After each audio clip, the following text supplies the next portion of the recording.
आत्मा जानबूझकर हमेशा पाप ही पाप किए होते हैं, ऐसे व्यक्ति को नर्क में जाना तय है। किसी अच्छे लोक में वो नहीं जा सकता और नर्क का सजा पूरा, नर्क में भी बहुत लंबे समय तक रहना पड़ता है, हजारों करोड़ों बरस तक, और नर्क का सजा पूरा होने। आज हम बात करते हैं किसी भी मनुष्य के मृत्यु के बाद के सफ़र के बारे में, और आपको हम इसमें ये भी बताऊंगा कि 84 लाख जोनी, जो 84 लाख जीव जोनी में जो जीवात्मा को भटकना पड़ता है, उनमें से कौन कौन कितने जीवन होता है 84 लाख जोनी में। तो पहले मृत्यु के बाद के सफ़र के बारे में बात करते हैं,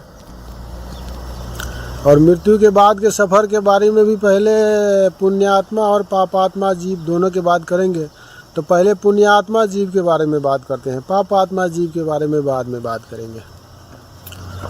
तो किसी भी व्यक्ति का मृत्यु होता है, और जो व्यक्ति, जिस व्यक्ति का मृत्यु हो गया, वो व्यक्ति यदि पुण्यात्मा है, तो कोई भी व्यक्ति हो, पुण्यात्मा हो या पापात्मा हो, मरने वाला कोई भी व्यक्ति काल को और यमदूत को देख सकते हैं। जिस क्षण उनकी मृत्यु होने वाला होता है वो उस समय देख सकते हैं, लेकिन प्रारब्ध के बस वो उस समय का दृश्य देख के किसी को कुछ बता नहीं सकते हैं, क्योंकि मरने वाले व्यक्ति के ऊपर से भगवान थोड़ी देर के लिए माया का आवरण हटा देते हैं, और वो उसी के कारण, मरने वाला व्यक्ति उसी के कारण काल और यमदूत को उस समय थोड़ी देर के लिए देख पाते हैं, और वो अलौकिक दृश्य देखने के बाद में भी वो दृश्य किसी को नहीं बता सकते, क्योंकि वो उस समय भी काल के बस में होते हैं। काल वहाँ पे उस समय मौजूद होता है, और काल के प्रेरणा से वो उस समय वहाँ पे ऐसा वातावरण पैदा हो जाता है, ऐसा परिस्थिति पैदा हो जाता है कि वो चाह कर भी वो अलौकिक दृश्य देखने के बाद में किसी को नहीं बता सकते हैं। मतलब ये मरने वाला व्यक्ति काल और यमदूत को यदि देखते हैं तो ऐसा क्षण ज़्यादा देर नहीं रहता है, सिर्फ कुछ सेकेंड की बात है। मृत्यु होने से कुछ सेकेंड पहले ही ये अनुभव होता है, और थोड़े ही देर में उनकी मृत्यु हो जाती है। यानी कि किसी को कुछ बताने का उसको मौका ही नहीं मिलता है। ज़्यादा देर तक अगर देख भी लेते हैं तो वो किसी को बताने के योग्य ही नहीं रहता है। ऐसी स्थिति उनके सामने पैदा हो जाता है। मतलब काल के प्रभाव से ऐसी स्थिति वहाँ पे उपस्थित हो जाता है। तो पुण्यात्मा जीव जो होते हैं, पुण्यात्मा व्यक्ति को मृत्यु के समय उनको ज़्यादा कष्टों का सामना नहीं करना पड़ता। जीवन में यदि वो अपने जीवन में भजन साधना का सहारा लिया है, भजन साधना में ज़्यादा रुचि रखे, अच्छे कर्म में ज़्यादा रुचि रखे हैं, भगवान का सानिध्य उनको प्राप्त हुआ है, अब जीवन में अच्छे कर्म किए हैं, तो ऐसे व्यक्ति को मृत्यु के समय में ज़्यादा कष्टों का सामना नहीं करना पड़ता। ऐसे व्यक्ति को मृत्यु के समय बड़े आसानी से उनका शरीर छूट जाता है, और उनके साथ रहने वाले व्यक्ति को पता भी नहीं चलता है। जैसे हमारे बाबूजी परलोक सिधारे थे, तो बड़े आसान तरीक़ा से उनका शरीर छूट गया था। हमारी माई उनके बगल में ही सोया था उनके साथ, और हमारी माई को पता नहीं चला। और साष्टांग दंडवत जैसे हम लोग करते हैं, उस स्थिति में वो सोते थे। जाड़े का मौसम था, और 5 बजे शाम को सोए थे, और 2 बजे रात तक उन्होंने पानी भी नहीं मांगा। पेशाब करने जाना है वो भी नहीं बोला। उससे पहले रोज़ थोड़ी देर में पेशाब करना है, पानी मांग रहा था। और उस रात को जब वो हमारा बाबूजी 5 बजे शाम को सोया, तो 2 बजे तक जागा ही नहीं, और हमारी माई को पता नहीं चला कितना बजे इनका शरीर छूट गया। हमारी मझली लड़की जब 2 बजे रात में हमारी माई का नींद खुला, तो उनको शंका हो गई कि इतना समय बीत गया, इन्होंने पानी वानी मांगा नहीं, तो कंबल हटा के देखा तो शरीर छोड़ चुके थे।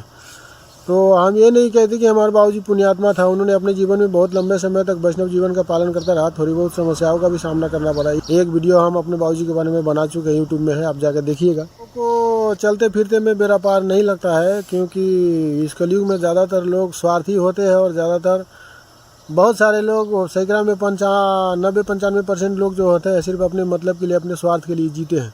जो व्यक्ति हमेशा अपने मतलब और अपने स्वार्थ के लिए जीवन रहते हैं, और जीवन में अपने स्वार्थ और अपने मतलब के उद्देश्य से ही कर्म करते हैं, ऐसे व्यक्ति को चलते फिरते में बेड़ा पार कभी नहीं लग सकता है। बड़े बड़े साधु संत महात्मा का भी चलते फिरते में बेड़ा पार नहीं लगता है। सैकड़ों हज़ारों में कोई एक व्यक्ति होता है जिसका चलते फिरते में बेड़ा पार लगता है। हमारे यहाँ का एक संत था, हमारे यहाँ का श्री राम जानकी मंदिर का एक साधु था, संत, जिनका नाम शायद राम स्वरूप दास था। उनका भी चलते फिरते में बेड़ा पार लगा था, बड़े आसान तरीके से। शाम को 5 बजे, हम बहुत छोटे थे वो टाइम में, शाम को 4-5 बजे वहाँ मंदिर में गए थे, तो देखे वो बैठे थे, अच्छे खासे चल रहा था, कोई समस्या नहीं और कोई बीमारी नहीं। और कल सुबह पता चला कि वो रात को शरीर छोड़कर चल बसे। तो उनका भी बड़े आसान तरीके से चलते फिरते में बेड़ा पार लग जाता है। उनका ही नहीं, हमारे बाबूजी और उनका ही नहीं, जो भी पुण्यात्मा व्यक्ति होते हैं, जीवन में अच्छे कर्म किए होते हैं, भगवान के भजन साधना सच्चे मन से किए होते हैं, ऐसे व्यक्ति का चलते फिरते में बेड़ा पार अवश्य लग जाता है। उनको ज़्यादा कष्टों का सामना नहीं करना पड़ता है। मृत्यु के समय उनको तकलीफ भी नहीं होती है। नहीं तो अधर्मी मृत्यु के समय हमने सुना है बहुत तकलीफ होता है, पुराणों में भी सुना है। यह हम जब अधर्मी की बात करेंगे तो बताएंगे। तो पुण्यात्मा व्यक्ति का जब जीवात्मा मृत इस स्थूल शरीर से जब बाहर निकलते हैं तो उस समय उनको कोई तकलीफ नहीं होती है, बड़े आसान तरीक़े से छूट जाते हैं उनका शरीर। और उनको शरीर छोड़ने से पहले 2 यमदूत वहाँ पे मौजूद होते हैं, और वो पुण्यात्मा व्यक्ति को यमदूत कोई डरावना छवि के स्वरूप में नहीं दिखाई देता है। यमदूत का जो स्वरूप होता है ना, वो व्यक्ति के कर्मों के ऊपर आधारित होते हैं। यदि व्यक्ति पुण्यात्मा है तो वो यमदूत उनको कोई शांत स्वभाव के साधु संत के रूप में उनको दिखाई देगा, और ऐसा लगेगा कि कोई 2 महात्मा उनके पास आए हैं और वहाँ से उनको कोई तीर्थ यात्रा के लिए ले जाने वाले हैं, और खुशी खुशी वो जीवात्मा उनके साथ में चल भी देते हैं। उस संत के भेष में यमदूत पुण्यात्मा जीव के पास आते हैं, बिना डराए बिना धमकाए, अच्छे स्वभाव से अच्छे से वातावरण करते हुए उनके शरीर से उनके जीवात्मा को निकालता है, और यमदूत उस जीवात्मा को अपने साथ ले जाता है, और रास्ते में अच्छी भगवान का लीलाएं कथाएं सुनाते हुए उनको ले जाते हैं। यदि मतलब उनको महसूस नहीं होने देते हैं कि किसी गलत जगह पे ले जा रहा है, उनको यही महसूस कराते हैं कि उनको कोई तीर्थ यात्रा पे ले जा रहा है। और जाने के बाद में रास्ते में उनको बताते भी है, रास्ते में उनको पता चल जाता है कि उनकी मृत्यु हो गई है और उनकी जीवन का आयु पूरा हो गई है, और वो उनको ले जा रहा है यमलोक में, भगवान यमराज के पास। और यमलोक का मार्ग जो है दोस्तों तो बहुत लंबा चौड़ा है। 86 हज़ार योजन बताया जाता है मृत्युलोक से, और मृत्युलोक से यमलोक का जो मार्ग है 86 हज़ार योजन बताया जाता है, और 1 योजन में 4 कोस होता है। तो आप लोग ये पता लगा लीजिए कितना ये लंबा हो गया है, 86 हज़ार योजन। तो इतना लंबा सफ़र वो यमदूत के दैविक शक्ति के प्रभाव में आके यमदूत जो होते हैं ना, अपनी दिव्य शक्ति के द्वारा उनको जल्दी ही ले जाते हैं यमलोक में। और रास्ते में बैतरनी नदी भी पड़ता है। रास्ते में जो बैतरनी नदी पड़ता है, उस बैतरनी नदी में मांस का कीचड़ होता है और रक्त का जल होता है। तो पुण्यात्मा जीवों के लिए तो वही मांस और रक्त से भरा जो बैतरनी नदी का जो जल होता है ना, जल की तरह शुद्ध जल में परिवर्तित हो जाता है। और पुण्यात्मा जीवों को बैतरनी नदी पार होने में कोई समस्याओं का सामना नहीं करना पड़ता है। पार तो खुद ही करना पड़ता है, चाहे पुण्यात्मा जीव हो या पापात्मा जीव हो। तो पुण्यात्मा जीव अपने पुण्य के प्रभाव से वो बड़े आसान तरीक़े से बैतरनी नदी पार कर जाते हैं, उनको कोई कष्टों का सामना नहीं करना पड़ता है। और रक्त और मांस से भरा जो बैतरनी नदी होता है, वो पुण्यात्मा जीव के लिए अच्छे की तरह पवित्र जल में परिवर्तित हो जाता है, और अच्छे से वो पुण्यात्मा जीव बैतरनी नदी को पार कर जाते हैं। यमदूत उनको ले जाते हैं यमराज के पास ले जाके यमलोक में उनका सभा लगता है, और सभा में उनको दिखाया जाता है जीवन का सभी चरित्रों को। जीवन में जो भी अच्छे और बुरे कर्म किया है वो सभी उनको लाइव दिखाया जाता है, जैसे हम लोग मोबाइल में फिल्म देखते हैं। और लाइव दिखा के उनको यमदूत फिर से 24 घंटे के अंदर उसके घर में छोड़ जाते हैं। और जब तक मृतक मनुष्य के 13 नहीं हो जाता है, 13 दिन नहीं हो जाता है, तब तक वो जीवात्मा अपने घर परिवार के बड़ी पड़ी ही रहता है, घर के आसपास में। और जो कर्ता होते हैं वो क्रिया बोके रहते हैं, उन्हीं के साथ साथ वो घूमता रहता है। और उसके घर में क्या क्या दुखों और कष्टों का सामना उनके परिजनों को करना पड़ता है, वो सभी वो मृतक व्यक्ति देखता है। जो रोता है वो भी देखता है, क्या क्या कार्य होता है वो सब देखता है। उनको जलाना, उसका दाह संस्कार करना, उनका क्रियाक्रम करना, पिंडदान करना, वो सब देखते हैं, वो सबको देखते हैं, लेकिन उनको कोई नहीं देख पाता है। इसके बाद में 13वीं समाप्त होने के बाद में वो जीवात्मा जो है अपने यमलोक के में निकल जाते हैं। हमने बताया ना, मृत्युलोक से यमलोक का जो सफ़र है वो 87 हज़ार योजन है, और 1 योजन में 4 कोस आते हैं। तो उस जीवात्मा को यमलोक में जाने के लिए बहुत हमने सुना है, गरुड़ पुराण में 1 वर्ष का समय लगता है। मृत्युलोक के 1 वर्ष तक वो अपने यमलोक का रास्ता में वो चलता ही रहता है। लेकिन पुण्यात्मा जीव जो होते हैं उनको 1 बरस नहीं लगता है, वो जल्दी पहुंच जाते हैं अपने पुण्य के प्रभाव से। और उनके परिजन जो दान पिंड इत्यादि किए होते हैं, वही दान पिंड का उसी के अपने उसका परिजन जो दान पिंड किया होता है, उसी के परिजन के द्वारा किया गया दान पिंड उसका भोजन बनता है रास्ते का। और पुण्यात्मा जीव जो होता है उनको 1 वर्ष नहीं लगता है, वो 1 वर्ष से पहले ही अपनी पुण्य के प्रभाव से वो जल्दी ही पहुंच जाते हैं। ये तो पाप आत्मा जीव को 1 वर्ष लगता है जाने में। गरुड़ पुराण में हमने ऐसा सुना है। और हमने तो ये भी सुना है कि जो पुण्यात्मा जीव होते हैं ना, उनके 13वीं समाप्त होने के बाद में उनको यमलोक के सफ़र में जाने के लिए ज़्यादा कष्टों का सामना नहीं करना पड़ता है। वो अधिक पुण्य किए होते हैं तो यमदूत खुद ही आके अपने दैविक शक्ति के द्वारा उनको यमलोक में फिर से ले जाते हैं। और कई जीवात्मा ऐसे भी होते हैं तो जो ज़्यादा पुण्य नहीं किए होते उनको अपना सफ़र खुद ही करना पड़ता है यमलोक का। और बहुत उनको जो ज़्यादा पुण्य नहीं किए होते हैं, वो पुण्य और पाप दोनों किए होते हैं, उनको तो अपना यमलोक का सफ़र खुद ही करना पड़ता है और उनको 1 साल लगता है। और उनको जो जीव अपने जीवन में ज़्यादा अच्छे कर्म किए होते, भगवान का भजन साधना ज़्यादा किए होते, ऐसे जीव को यमलोक में दोबारा 13वीं के बाद यमलोक में जाने के लिए खुद नहीं जाना पड़ता है, यमदूत जाते हैं। और यमलोक में ले जाने के बाद में फिर से वहाँ यमराज का सभा लगता है। यमराज के सभा में तय किया जाता है कि उसने कितना पाप किया, कितना पुण्य किया है।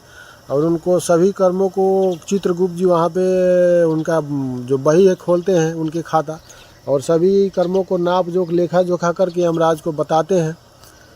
और यमराज को बताने के बाद में भगवान यमराज तय कर दिया, पुण्यात्मा जीव जब यमलोक में जाता है तो वहाँ का कोई भी दृश्य वहाँ को भयावना डरावना नहीं दिखाई देता है, उन्हें नहीं दिखाई देता है उनके पुण्य के प्रभाव से। और भगवान यमराज और वहाँ जो होते हैं यमराज के सेवक, यमराज के गण, वहाँ जो भी होते हैं, बहुत जीवात्मा वहाँ अकेला नहीं होता है। जीवात्मा वहाँ बहुत भगवान यमराज होते हैं, चित्रगुप्त होते हैं, उनका सेवक वगैरह होते हैं, उनके द्वारपाल वगैरह होते हैं। वो सभी व्यक्ति उस पुण्यात्मा जीव को अच्छे स्वरूप वाला दिखाई देता है उनके पुण्य के प्रभाव से। भगवान यमराज भी सुंदर अच्छे स्वरूप वाला दिखाई देता है उनके पुण्य के प्रभाव से। तो ये जीवात्माओं के कर्मों के ऊपर आधारित होता है। और वही वहाँ के जो भगवान यमराज होते हैं, उनके यमदूत है, वो यमदूत होते हैं, उनके सेवक होते हैं। यदि वही सब पापात्मा जीव को डरावना और भयावना डरावने स्वरूप में दिखाई देते हैं। तो ये अपने कर्मों के ऊपर आधारित होते हैं। तो भगवान यमराज की सभा में चित्रगुप्त जी उसका हिसाब किताब जीवन भर के बताते हैं। और भगवान यमराज तय करते हैं, जीवन में यदि अच्छा ही कर्म किया है, स्वर्ग में जाने लायक कर्म किए हैं, तो उसी समय स्वर्ग से देवदूत को बुला के उनके देवदूत को हवाले कर दिया जाता है और व्यक्ति स्वर्ग में चले जाते हैं। और स्वर्ग में जब तक उनको रहने का, अपने कर्मों के अनुसार रहने का मौका मिलता है, स्वर्ग में रह के फिर से उनका जन्म धरती पर होता है। और जो व्यक्ति बिल्कुल ही स्वर्ग में जाने योग्य कर्म नहीं किए हैं, जो अपने जीवन में पुण्य और पाप दोनों किए हैं, ऐसे व्यक्ति को तो मृत्युलोक में फिर से उसी समय जन्म लेना पड़ता है। लेकिन उनके जन्म लेने का समय किसी कारणवश नहीं आया है तो ऐसे व्यक्ति को पितृलोक में भेज दिया जाता है। पितृलोक मतलब पितृलोक अभी के समय में कहूँ तो कुछ काल के लिए वहाँ पे प्रतीक्षा करने वाला जगह, मतलब वेटिंग रूम जिसको कहते हैं। यदि कि कहीं आपको जाना है और जाने का जो आपका सवारी है फिलहाल वहाँ पे नहीं आया है, थोड़े समय लगने वाला है, तो वहाँ पे वेटिंग रूम होता है थोड़ी देर के लिए बैठने के लिए। तो वही वेटिंग रूम है पितृलोक जी। किसी भी जीवात्मा को नर्क या स्वर्ग या किसी भी लोक का अपने कर्मों के हिसाब से सदा पूरा हो गया, कर्मों के फल, कर्मों के सुख भोगने का समय पूरा हो गया और धरती पे उसको जन्म लेने के लिए समय कुछ बाकी है, तो उनको वेटिंग रूम यानी कि पितृलोक में जाकर रहना पड़ता है कुछ समय के लिए। अब जब धरती पर आके जन्म लेने का समय आता है तो वही जीवात्मा वहाँ से धरती पर आते हैं और जहाँ जन्म लेना है, जिस परिवार में जन्म लेना है प्रारब्ध उसको वहाँ पहुँचा देते हैं उस माता के घर में। फिर उसके बाद उनका जन्म धरती पर होता है। और मुक्ति में जाने वाले जीवात्माओं के लिए ये सभी सफ़र नहीं करना पड़ता है दोस्तों। मुक्ति में जाने के लिए हमने दो वीडियो बना के YouTube में रख चुके हैं, आप जाके देखिएगा। मुक्ति में जिस जीवात्मा को जाना होता है, सीधे जहाँ वो मरता है अपने घर में, वहाँ सीधे भगवान के दूत आते हैं, भगवान श्री नारायण के, और अपने विमान में बिठा के सीधा उसको भगवान के धाम में ले जाते हैं। दोबारा उनको धरती पर नहीं आना पड़ता है किसी काम के लिए। उसके घर परिजन जो भी पिंडदान आदि करते हैं वो सब वहीं से उसको प्राप्त हो जाते हैं। और जो भगवान के धाम में मुक्त होकर चले जाते हैं उनको दोबारा धरती पर जन्म नहीं लेना होता है। यदि वो धरती पर जन्म लेंगे भी तो भगवान श्री नारायण किसी सेवा के लिए धरती पर भेजेंगे तब वो जन्म लेंगे, और नहीं तो उनका इच्छा होगा धरती पर आके भजन साधना करने का तब वो जन्म लेगा। और वो भी अपनी इच्छा से किस घर में, किस परिवार में, किस शहर में उसको जन्म लेना है, उस सब का चुनाव वो खुद ही करता है। और अपने सारे जन्म उसको याद होते हैं, और जहाँ भी जन्म लेते हैं हमेशा अच्छे ही अच्छे कर्म करते हैं, भगवान का भजन साधना करते हैं, वो कोई गलत काम नहीं करते हैं। तो ये है मुक्ति में जाने वाला जीवात्मा। और मुक्ति में जाने का जो कर्तव्य है, कौन सा कर्तव्य करने से मुक्ति में जाना होता है, और क्या क्या उपाय करने से उनके परिजनों को मुक्ति में जीवात्मा जा सकता है, ये सभी उपाय हमने और दूसरे वीडियो में बता दिए। हम उनका चर्चा इसमें नहीं करेंगे, आप जाकर वो वीडियो देख लीजिएगा। तो जीवात्मा जीवन में यदि अच्छे ही कर्म किया हो, जीवन भर भजन साधना ही किया हो, तो केवल भजन साधना करने से मुक्ति में नहीं जा सकिएगा। भजन साधना के अलावा कुछ और भी करना, कुछ और भी प्रयास करना है जिसके वजह से आप मुक्ति में जा सकेंगे। यदि वो प्रयास आपने नहीं किया तो केवल जीवन भर भजन साधना करने से आपका मुक्ति में जाना नहीं होगा। जीवन भर भजन साधना अच्छे कर्म करने से आपको स्वर्ग की प्राप्ति होगी, और जीवन में अच्छे कर्म और बुरे कर्म दोनों कीजिएगा तो स्वर्ग नहीं मिलेगा। आपको मृत्यु के बाद यमराज के सभा में हिसाब होने के बाद में आपको पितृलोक में भेज दिया जाएगा, और पितृलोक में कुछ दिन वहाँ वास करने के बाद में फिर से आपको धरती पर आना पड़ेगा। कि पाप ही पाप किया ऐसे व्यक्ति को तो नर्क में भेज दिया जाता है। और जो व्यक्ति स्वर्ग, जिस जीवात्मा को स्वर्ग में वास करने का मौका मिलता है तो वो भी स्वर्ग में अपना जीवन भोग के वो भी धरती पर ही जन्म लेता है। वो भी जो व्यक्ति स्वर्ग में अपना समय बिता के यदि उसको स्वर्ग में जितना समय रहने का अवसर उसको प्राप्त हुआ वो समय भोग लिया, और यदि किसी कारणवश मृत्युलोक में जन्म लेने में उसका समय कुछ शेष है, किसी कारणवश वो अभी मृत्युलोक में स्वर्ग में रहने का समय समाप्त हो गया और मृत्युलोक में अभी जन्म लेने का किसी कारणवश वो जन्म नहीं ले सकता है, तो वैसे जीवात्मा को भी पितृलोक में जाना पड़ेगा। पितृलोक ही है जो जीवात्मा मृत्युलोक में जन्म नहीं ले सकेगा किसी कारणवश। अपने कर्मों के फल किसी भी लोक में भोगने के बाद यदि किसी कारणवश मृत्युलोक में जन्म नहीं ले सकता तो कुछ समय के लिए, जब तक वो जन्म नहीं ले सकता तब तक के लिए उसको पितृलोक में जाके वास करना पड़ता है। और कोई भी लोक में यदि अपने कर्मों का फल भोग रहा है, कर्मों का फल भोगने के बाद यदि उसको मृत्युलोक में जाने का समय आ गया तो वहीं से मृत्युलोक में आके जन्म ले सकता है। तो किसी भी लोक में गए हुए जीवात्मा का ये सिस्टम होता है। तो ये तो हो गया पुण्यात्मा जीवों की कहानी दोस्तों। आप पाप आत्मा जो मनुष्य होते हैं उस मनुष्य की बात करते हैं दोस्तों। केवल स्वर्ग ही नहीं, स्वर्ग से ऊपर और बहुत सारा लोक है। आप लोगों ने सुना होगा तीनों लोक 14 भुवन। तो मृत्युलोक मतलब मृत्युलोक के ऊपर कुछ लोक है और मृत्युलोक के नीचे अंदर पाताल में कुछ लोक है। ये सभी लोकों में सभी जीवात्माओं के अपने कर्मों के अनुसार भेजा जाता है। स्वर्ग के ऊपर भी कई लोक है, महर लोक है, ब्रह्मलोक है, सतलोक है, तपलोक है। इन सभी लोकों में भेजा जाता है, लेकिन इस सभी लोगों का ये सभी लोग नाशवान है, नश्वर है। समय आने पर ब्रह्मलोक तक का जो लोक है ना नष्ट हो जाता है। ब्रह्मलोक में वास किया हुआ व्यक्ति को भी समय समाप्त होने पर, उनके कर्मों के फल समाप्त होने पर मृत्युलोक में जन्म लेना पड़ता है।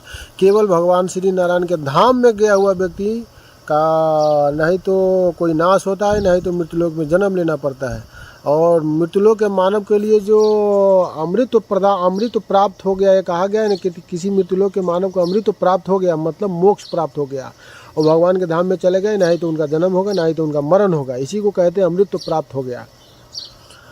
तो यही बात है दोस्तों। पुण्यात्मा जीव जो होते हैं ना उनके लिए यही सफ़र होता है। पुण्यात्मा जीव अपने कर्मों से या तो स्वर्ग में चले जाए, या तो पितृलोक में चले जाए, या तो महर लोक में चले जाए, या तो तपलोक में, सतलोक में, ब्रह्मलोक में, कोई भी लोक में चले जाए। उनके जीवन का अच्छे कर्म जब समाप्त हो जाएंगे तो वहाँ से उनको जब मृत्युलोक में आने का समय हो गया है तो मृत्युलोक में उनका जन्म हो जाएगा। जब मृत्युलोक में आने का समय नहीं हुआ है तो वहाँ से उनको पितृलोक में जाके वास करना पड़ेगा। जब समय आएगा तब धरती पर जन्म होगा उनका, और किस परिवार में जन्म होगा, कहाँ जन्म होगा, ये उनके कर्मों के ऊपर आधारित होता है। प्रारब्ध प्रकृति उनको वहाँ खुद ही पहुँचा देते हैं। उस जीवात्मा को अच्छे तरीके से सब मालूम होता है। तो ये तो हो गया पुण्यात्मा जीवों को, पुण्यात्मा मनुष्यों का मृत्यु के बाद का सफ़र दोस्तों। और अब हम पाप आत्मा मनुष्यों के मृत्यु के बाद का सफ़र की बात करते हैं। ब्रह्मा जी का जो ब्रह्मलोक है ना वो भी नित्य नहीं है दोस्तों। जब ये ब्रह्मा जी का 100 वर्ष पूरा हो जाता है तो ब्रह्मा जी में पूरी संसार समा जाते हैं, पूरी सृष्टि नष्ट हो जाती है और ब्रह्मा जी समा जाते हैं। ब्रह्मा जी की भी मृत्यु हो जाती है। ब्रह्मा जी समा जाते हैं भगवान श्री नारायण में। और भगवान श्री नारायण जो होते हैं ना वो नित्य रहता है, ना ही तो उनका लोक का नाश होता है, ना ही तो भगवान श्री नारायण का नाश होता है। और जिनका कभी नाश ना हो उसी को सनातन कहते हैं। कहते हैं ना सनातन भगवान श्री नारायण, सनातन भगवान श्री नारायण को ही कहते हैं, क्योंकि उनका कभी नाश नहीं होता है। वो भगवान श्री नारायण काल के बस में नहीं है। तो अच्छा, तो दोस्तों आइए आप पाप आत्मा जीवात्माओं के बारे में बात करते हैं। दोस्तों पाप आत्मा जीवात्माओं के बारे में बात करते हुए तो थोड़ा सोचना पड़ता है, क्योंकि बहुत डरावना और बहुत भयानक उनका दृश्य होता है।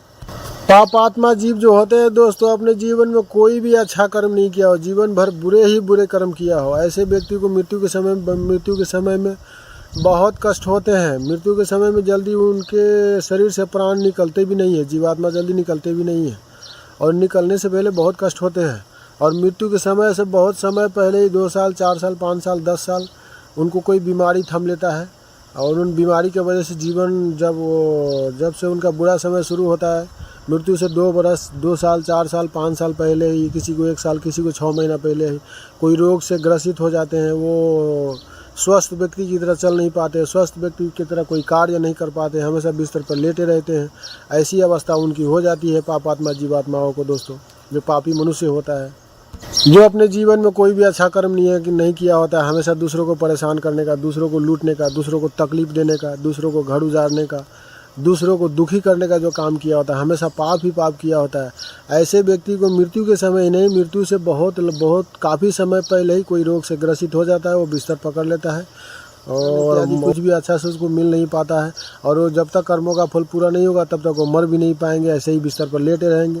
ये सभी अपने कर्मों के ऊपर, कर्मों के आधार पर उसको कष्ट सारा देखा गया है गांव घर के टोले महल्ले में। आप लोग देखे होइएगा मरने वाले व्यक्ति को क्या क्या हालत होता है। ये सभी बताने का हमको ज़्यादा ज़रूरत नहीं है। इसमें हम वही बातें करेंगे जो बातें शायद आप लोग सुनने में ध्यान नहीं रखते, उनमें रुचि नहीं रखते हो। तो मरने पापात्मा जीवात्मा जो होता है ना दोस्तों, मृत्यु से बहुत लंबे समय पहले जीवन काल में भी उनको बहुत कष्ट होता है। मृत्यु तुल्य कष्ट उनके जीवन में ही होता है, और मृत्यु के समय में भी जब उसके तन से प्राण निकले तो इतनी आसानी से प्राण नहीं निकलता है, बहुत कष्ट होता है। जब तन से प्राण निकलता है शरीर से तो बहुत छटपटाता है, बहुत रोता है, चिल्लाता है, अपने परिजनों को पुकारता है। और आप लोगों ने तो सुना होगा, हमने तो सुना भी है, कि देखा तो नहीं है, सुना है कि कई मरने वाला व्यक्ति जब उनके शरीर से प्राण निकलते तो काफ़ी चिल्लाता है, छटपटाता है, अपने परिजन को पुकारता है, और अपने कपड़े में मल मूत्र छोड़ देते हैं। ये आप लोगों ने सुना होगा।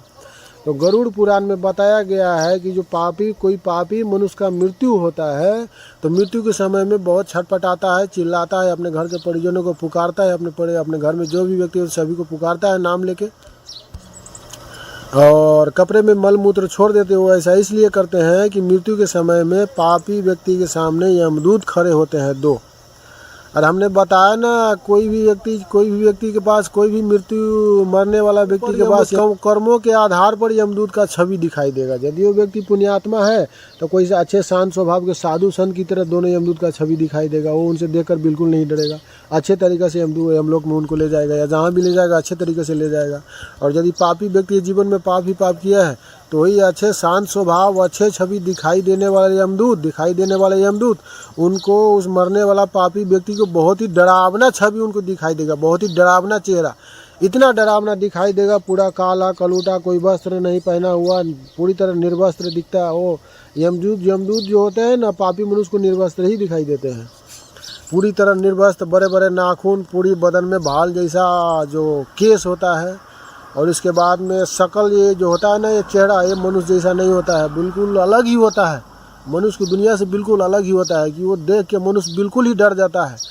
वो इसलिए डर जाता है कि ऐसे व्यक्ति को वो अपने जीवन में कहीं पे देखा ही नहीं है, स्वप्न में भी नहीं देखा है, और बहुत ही भयानक, और मनुष्य की आकृति से बिल्कुल अलग आकृति उनको दिखती है, बहुत ही डरावना। और इसीलिए वो दोनों यमदूत को देख के वो पापी मनुष्य डर जाता है, और डरने के बाद में काफ़ी चिल्लाता है, छटपटाता है, अपने शरीर में, उनका जो जीवात्मा होता है उनके शरीर में कहीं भी छुपने का मार्ग ढूंढता रहता है, और जल्दी तो अपने शरीर से उनका प्राण निकलता नहीं है, बहुत चिल्लाता, छटपटाता है, अपने परिजनों को पुकारता है। तो लास्ट में यमदूत यमपास में बांध के उनकी जीवात्माओं को निकालते हैं।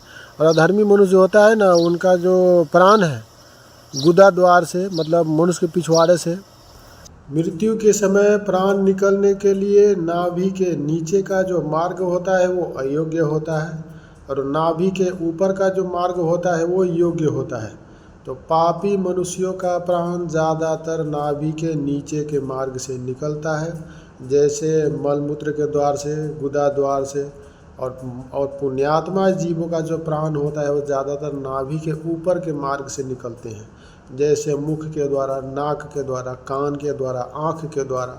और जो बहुत ही ज़्यादा पुण्यात्मा होते हैं, जीवन में भगवान के भजन साधना बहुत ही नियम से और बहुत ही अच्छे से किए होते हैं, उनका प्राण ज़्यादातर ये मस्तिष्क के द्वारा निकलते हैं, ये ब्रह्मरंध्र से। यहाँ पे हल्का सा चनकता है और प्राण निकल जाते हैं। तो ये तो पुण्यात्मा जीवों का प्राण निकलने का जगह हो गया। मतलब नाभि के नीचे के मार्ग जो होता है वो अयोग्य है, तो अयोग्य होता है। तो नाभि के नीचे के मार्ग से पापी जीवात्माओं का प्राण निकलता है, पापी मनुष्यों का। और नाभि के ऊपर के मार्ग से जो पुण्यात्मा जीवों के लिए, पुण्यात्मा जो अपने जीवन में अच्छे कर्म किए होते हैं, उनका प्राण नाभि के ऊपर के मार्ग से निकलता है। जो मलमूत्र त्यागने वाला जो स्थान होता है वो तो अयोग्य होता है, इन सभी मार्गों से नहीं निकलता है।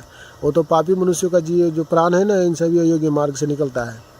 वो तो निकलना नहीं चाहता है, वो तो छुपने का मार्ग ढूंढता रहता है पापी जीवात्मा। तो यमराज के दूत उनको पास में बांध के ज़बरदस्ती निकालते हैं और वो काफ़ी चिल्लाता है, छटपटाता है। आप लोग देखे हुए गाँव में मलमूत्र भी छोड़ देते हैं।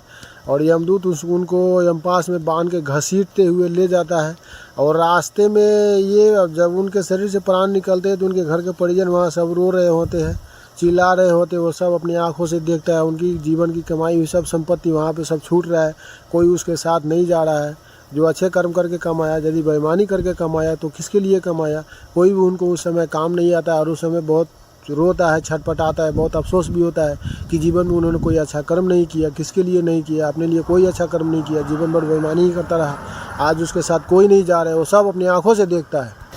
और वो जीवात्मा उस समय उसको बहुत अफसोस, बहुत पछतावा होता है, इसलिए कि जीवन भर जो भी बुरे कर्म, लोभ, पाप, अन्याय, अत्याचार करके जो भी कर्म, जो भी उन्होंने जीवन में फल कमाया, वो कोई भी फल, धन धान्य इत्यादि, घर के कोई परिजन उसके काम नहीं आ रहे हैं, नहीं तो धन धान्य कमाई हुई संपत्ति उसके काम नहीं आ रही। यमदूत उसको घसीट के ले जा रहा है यमलोक में, और यमदूत उसको डंडा से मारते हुए ले जाता है और रास्ते में ये बताते हुए ले जाता है कि तुमने जीवन में कोई भी अच्छा कर्म नहीं किया है, ये गलत कर्म किया है, वो गलत कर्म किया है। यमलोक में तुमको आग में जलाया जाएगा, खौलते हुए कढ़ाई में डाला जाएगा। यमलोक के सभी सजाओं के बारे में उसको बता के धमकाया, डराया जाता है और मारते पीटते हुए ले जाया जाता है। तो ये होता है पापी जीवात्माओं के यमलोक का सफ़र। और उस व्यक्ति को ऐसे ही मारते पीटते घसीटते हुए ले जाया जाता है। रास्ते में ना ही तो कोई वृक्ष मिलेगा उनको, और ना ही रास्ते में ना ही तो कोई विश्राम करने की जगह मिलेगा, ना ही तो पानी मिलेगा। भूख प्यास सब लगता है उनको, कोई खाना कोई पानी उसको नहीं मिलेगा। और पुण्यात्मा जीव यदि अपने शरीर को छोड़ के निकलता है तो उनके पुण्य के प्रभाव से यमलोक के सफ़र में उनको कोई भूख प्यास नहीं लगता है। वो तृप्त आत्मा होते हैं, अपने पुण्य के प्रभाव से मृत्यु जब शरीर छोड़ते हैं तो तृप्त हो चुके होते हैं, उनको कोई भूख प्यास नहीं सताता है। वो बड़े आसान तरीक़े से यमदूत उनको साधु स्वभाव, साधु संत के वेश में उनको यमलोक ले जाते हैं। और पापी जीवात्माओं को उनके पाप कर्म के प्रभाव से, पाप कर्म के कारण बहुत भूख प्यास लगता है, रोने चिल्लाने लगता है, छटपटाता है, गुस्सा करता है, अपने परिजनों को पुकारता है और खाना मांगता है, पानी मांगता है, लेकिन उनको कुछ नहीं देता है यमदूत। उनको रास्ते में कुछ नहीं देता, ऐसे घसीटते हुए ले जाता है। रास्ते में आराम करने का कोई जगह नहीं होता है वहाँ, ना ही तो कोई वृक्ष मिलेगा, ना ही तो कोई वृक्ष होता है, ना ही तो कोई विश्राम करने की जगह होती है। और रास्ता भी अच्छा नहीं होता है, कटीला, पथरीला, गर्म बालू वाला ऐसा रास्ता होता है पापी जीवात्माओं के लिए। और ले जाएगा तो उनको घसीटते हुए ले जाकर उनको बैतरनी नदी के किनारे में ले जाएगा। वहाँ पे वो यमपास में बंधे हुए ही उनको छोड़ देगा और वो बैतरनी नदी उनको पार करना पड़ेगा। और वही शुद्ध गंगा जल की तरह दिखने वाला बैतरनी नदी, आत्माओं, मनुष्यों, पुण्यात्मा जीवात्माओं के लिए शुद्ध गंगा जल की तरह दिखने वाला वही बैतरनी नदी रक्त और मांस से भरा हुआ नदी हो जाता है। पापी जीवात्माओं के लिए वही बैतरनी नदी, और भयंकर जीवाणु उसमें होते हैं, गोघड़ियार, बहुत बड़ा जीवाणु होते हैं जो मनुष्य को जिंदा ही वो निगल जाएंगे, ऐसा जीवात्मा उसमें होते हैं, जीव होते हैं उसमें, कष्ट देने वाला। और बैतरनी नदी इतना कष्टदायी, बैतरनी नदी को उस जीवात्मा को खुद ही पार करना पड़ता है। यमदूत उनको बैतरनी नदी में ढकेल देते हैं और वो अपने पाप कर्म के कारण वो बैतरनी नदी को पार नहीं कर पाते हैं और उसमें डूब जाते हैं। तो यमदूत उस पर जाके यमपास के द्वारा उनको बाहर निकालते हैं और फिर वहाँ से यमलोक में ले जाते हैं। और यमलोक में ले जाने के बाद फिर से वही प्रोसेस चालू हो जाता है दोस्तों। यमराज जी अपने सभा लगाते हैं, अपने सभा में खड़ा करके उनको पूरी जीवन का कर्म जो है ना, चित्रगुप्त से कह के पूरी लाइव दिखाते हैं। जो चित्रगुप्त महाराज होते हैं ना, तो चित्रगुप्त मतलब चित्रगुप्त उनका नाम क्यों पड़ा? चित्रगुप्त उनका नाम इसलिए है कि उन्होंने जो कोई भी मनुष्य अपने जीवन में जो भी कर्म किया उसके चित्रों के साथ उसके सभी जीवन के सभी कर्मों को उसमें कर देना, रजिस्टर कर देना है। ये चित्रगुप्त महाराज का काम है। जैसे ही यमराज का सभा लगता है तो चित्रगुप्त जी महाराज अपनी शक्ति से पूरी वहाँ पे लाइव दिखाते हैं। मोबाइल में जैसे फिल्म देखते हैं, जैसे जीवन में जो भी कर्म किए होते हैं बचपन से लेकर मृत्यु उसके समय तक पूरी लाइव दृश्य वहाँ पे दिखाते हैं। वो जीवात्मा खुद देखते हैं कि वो क्या गलती क्या सही की है, क्या करने को गया होता है, क्या संकल्प करके और मृत्यु लोक में जन्मा होता है। जो संकल्प किया होता है वो कर्म उसने किया ही नहीं, उस बात का उसको बहुत अफसोस होता है। और रास्ते में जब चिल्लाते छटपटाते आते हैं तो अपने परिजनों को पुकारता भी है और कोई उसका सहायता नहीं करता, इस बात से उसको अफसोस भी होता है। तो यमलोक में जब वो पहुंचता है तो वही अच्छा छवि, अच्छे देवताओं की तरह सुंदर दिखने वाला भगवान यमराज, उनका यमदूत, उनका सेवक वगैरह सब डरावना छवि में दिखने लगते हैं पापी मनुष्य को, और बहुत देख कर डरता है। बहुत डरावना स्थिति वहाँ पे पापी मनुष्य के लिए पैदा हो जाता है, अंधकार ही अंधकार पैदा हो जाता है। और देख के वो सब बहुत डरता है, बहुत चिल्लाता है, अपने घर के परिजनों को बार बार पुकारता रहता है सहायता के लिए।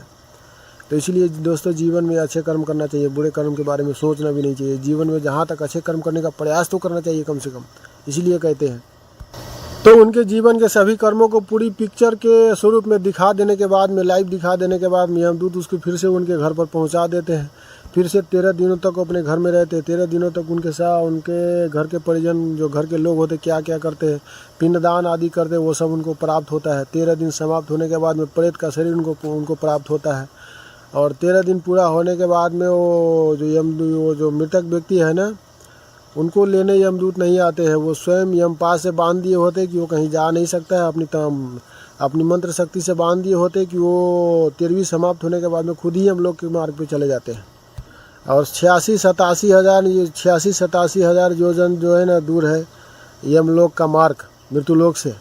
और वो मरने वाला पापी मनुष्य अकेला ही सफ़र करता है और 1 बरस उनको जाने में लगता है। और कई जगह हमने सुना है कि 1 महीना में चले जाते हैं, और कई जगह हमने सुना है, गरुड़ पुराण में तो बताया गया है कि 1 बरस जाने में लगता है। 1 साल में वो यमलोक का वो पूरा सफ़र तय कर पाता है। और जाते हुए बहुत सारे कठिनाइयों का सामना करना पड़ता है। और 1 साल के भीतर में जो उनके परिजन पिंडदान के स्वरूप में अर्पित किए होते हैं वही उनका भोजन होता है, वही उनका शक्ति होता है। और उसी शक्ति के प्रभाव से वो यमलोक में जा पाते हैं। और सारे रास्ते का सारे बाधा, सारे कष्टों को पार करने के बाद में, और बैतरणी नदी सब कष्टों को पार करने के बाद में वो यमलोक में पहुंचते हैं। और भगवान दोबारा जाने पर सभा लगाते हैं, और सभा में वो उनका कर्मों के ऊपर निर्धारित होता है किसने अपने जीवन में कैसा कर्म किया, किस योनि में उसको भेजना चाहिए।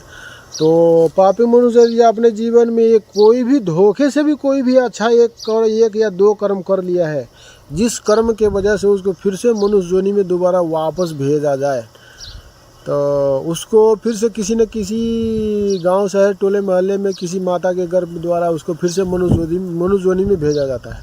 क्योंकि पापी मनुष्य तो ऐसा कर्म किया नहीं होता है कि वो स्वर्ग में जा सके, क्योंकि स्वर्ग में जाने के लिए बहुत अच्छे कर्म करना पड़ता है। थोड़े बहुत अच्छे कर्म करने से स्वर्ग में नहीं जाया जाता है।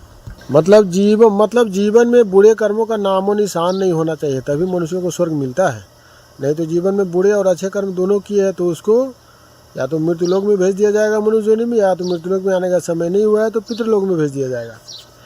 और पापी जीवात्माओं यदि जीवन में कोई अच्छा कर्म किया है तो उसको यदि मृत्युलोक में भेजने का समय आ गया है, उसको सब हिसाब किताब सेट हो गया है, जहाँ जाना है, किस माता के गर्भ से जन्म लेना है, ये सभी वातावरण भगवान यमराज ले पहले फिक्स कर चुके हैं, तो उनको उसी समय मृत्युलोक में भेज देंगे। और यदि बाद में भेजना है थोड़े दिनों बाद में, तो फिर से उसको पितृलोक में भेज देंगे। और जो उसने गलती किया उस गलती का सजा, यदि जीवन में कोई अच्छा कर्म किया है और साथ में गलत कर्म भी किया है तो उसको कुछ समय के लिए पितृलोक में भेज देंगे, और जो गलती उसने किया वो मृत्युलोक में ही उसका सजा वो भोग लेंगे, जो अच्छे और बुरे जो दोनों कर्म किए उसका। तो बीच वाला जो जीवात्मा होता है दोस्तों, उसका तो ये कहानी है। और जो जीवन भर पाप ही पाप किए होते हैं और धोखे से एक भी ऐसा कर्म अच्छा किया जिससे उनका जन्म फिर से मृत्युलोक में हो सके, तो ऐसे जीवात्माओं को नरक में नहीं भेजा जाता है। किसी जगह पे या तो पितृलोक में या किसी अच्छे जगह पे उसको देवलोक में नहीं भेजा जाता है। और यहाँ तक कहिए तो पितृलोक में भी उसको भेज दिया जाता है। थोड़े दिनों तक पितृलोक में रहते हैं और बाद में उसको मृत्युलोक में भेज दिया जाता है। और वो आगे धरती पर मृत्युलोक में किसी माता के गर्भ से जन्म लेते हैं। और यदि अपने जीवन में कोई भी अच्छा कर्म नहीं किया, पाप ही पाप किया, तो ऐसे जीवात्माओं को दोस्तों जाना पड़ता है नर्क में। और नर्क में बहुत सारा 38 प्रकार का नर्क होता है। अपने कर्मों के अनुसार नर्क में वो वास करता है बहुत लंबे समय तक नर्क में वास करने के बाद दोस्तों उसको जाना पड़ता है 84 लाख योनि में। जो जीवात्मा अपने जीवन में एक भी अच्छा कर्म नहीं किया, जानबूझकर गलत कर्म करता रहा, ऐसे जीवात्माओं को नर्क भोगने के बाद में भी उसको मनुष्य योनि में जल्दी नहीं भेजा जाता है। उसको नर्क का समय पूरा होने के बाद में 84 लाख योनि में भेज दिया जाता है। और 84 लाख योनि जो है ना दोस्तों, 9 लाख जीवन हो गया पानी के जीव जंतु में, 9 लाख 20 के जीव जंतु में, 20 लाख जीवन हो गया पेड़ पौधे के जीव जंतु में, और 11 लाख योनि हो गया कीड़े मकोड़े की जीव जंतु में, 10 लाख योनि हो गया पंछी के योनि में, 30 लाख योनि हो गया पशु की योनि में, 4 लाख लास्ट में योनि हो गया मनुष्य के योनि में। कितना हो गया? 9 लाख हो गया पानी के जीव जंतु में, 20 लाख हो गया पेड़ पौधे के जीव जंतु में, 11 लाख हो गया कीड़े मकोड़े के जीव जंतु में, 10 लाख हो गया पंछी के जीव जंतु में, 30 लाख हो गया पशु के जीव जंतु में, लास्ट में 4 लाख हो गया मनुष्य के जीव जंतु में। तो ये है 84 लाख योनि का सफ़र दोस्तों। जीवन में जो जीवात्मा जानबूझकर हमेशा पाप ही पाप किए होते हैं, ऐसे व्यक्ति को नर्क में जाना तय है। किसी अच्छे लोक में वो नहीं जा सकता। और नर्क का सज़ा पूरा, नर्क में भी बहुत लंबे समय तक रहना पड़ता है, हज़ारों करोड़ों बरस तक। और नर्क का सज़ा पूरा होने के बाद में उसको भेजा जाएगा 84 लाख योनि का सज़ा पूरा होगा। फिर उसका लास्ट में जन्म होगा 4 लाख बार मनुष्य में। और यदि वो भी लास्ट में अच्छा कर्म नहीं करेगा तो नीच क्वालिटी के मनुष्य में उसका जन्म होता रहेगा। जो नीच क्वालिटी के में जन्म होता है छोटे लोग में, क्षुद्र मनुष्य में, और जीवन भर दुखों और कष्टों का सामना करना पड़ेगा। यदि वो जीवन अच्छा से जी लेगा सारे जन्म और अच्छे कर्म करेगा, तब उसका जो जन्म का जो मन में यदि अच्छे कर्म करेगा तो वो अच्छे कर्म करके मुक्त हो सकते हैं। और नहीं तो अच्छे कर्म नहीं करेगा तो फिर से उसको छोटे योनि में आना पड़ेगा। तो ये होता है पापी जीवात्मा, पापी और पुण्यात्माओं जीवात्माओं का मृत्यु का सफ़र दोस्तों। तो हमारा तो यही कहना है, जीवन में अच्छा कर्म करना चाहिए, क्योंकि मनुष्य जीवन जो है ना बड़े मुश्किल से मिलता है। आप लोगों ने कहीं सुना होगा, मिलता है सुर दुर्लभ सब ग्रंथ ही गाता है। तो दोस्तों मनुष्य जीवन में आने के लिए क्या क्या कठिनाइयों का सामना करना पड़ता है, इसके बारे में भी हम एक वीडियो जल्दी ही बनाऊंगा। तो ये हमने आप लोगों को बताया पापी और पुण्यात्मा जीवों को मृत्यु शरीर छूटने के बाद हम लोग का सफ़र कैसा होता है। और यदि कोई व्यक्ति पापी अपने जीवन में अच्छा कर्म नहीं किया, वो व्यक्ति यदि मरने के बाद कष्ट में है, तो किस प्रकार उसके घर के परिजन लोग उनका सहायता करके उनको अच्छी गति में अच्छे जगह पर पहुंचा सकते हैं, इनके बारे में भी हम अपने पिता के ऊपर एक वीडियो बनाए हैं। हमारे पिता को मृत्युलोक छोड़ने के बाद में 3 महीना तक उसको कष्ट हुआ था। और क्या कष्ट हुआ था हमको पता कैसे चला था, हम भगवान श्री नारायण की कृपा से, बाबा भोलेनाथ की कृपा से उन तक सहायता कैसे पहुँचाने की कोशिश किए, कैसे उनका कल्याण हुआ, वो अच्छे जगह पर पहुंच सके। इन सभी के बारे में हम अपने पिताजी के ऊपर एक वीडियो बनाए हैं और वीडियो यूट्यूब पर मौजूद है। आप लोगों को ज़रूरत होगा तो जाके देखिएगा। और जो उपाय हमने उसमें, जो उपाय सभी उपाय हमने उसमें बताया है। उपाय हम नहीं कर सकते थे, क्या उपाय हम कर सकते थे, वो सभी उसमें बोल के हमने बताया है। आप हमारे पिताजी के ऊपर जो वीडियो हमने बनाया है वो वीडियो आप देखिएगा, उसमें आपको पता चल जाएगा कि मृत्यु के बाद व्यक्ति यदि कष्ट में है तो उन तक सहायता आप कैसे पहुँचा सकते हैं। हाँ तो भाइयों, इस वीडियो में इतना ही। आप लोग यदि हमारे वीडियो को यूट्यूब चैनल में देख रहे हैं तो हमारे यूट्यूब चैनल को लाइक कीजिएगा, सब्सक्राइब कीजिएगा, बेल आइकन की घंटी को दबा लीजिएगा, ताकि जो भी वीडियो हम अपलोड करें सबसे पहले आपके पास पहुँचे। अच्छा मित्रों, जय सिया राम।